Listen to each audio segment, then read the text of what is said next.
পেঁয়াজ দিয়ে দিলাম, পেঁয়াজ কুচি তেলের ভিতরে। লাউ বসাবো, দিয়ে দিলাম চিংড়ি,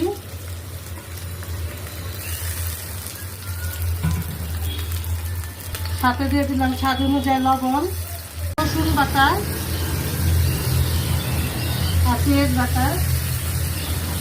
পেঁয়াজ দিয়ে দিলাম 2টা কাঁচা টমেটো, পেঁয়াজ দিয়ে দিলাম লাউটা চিংড়ি মাছে।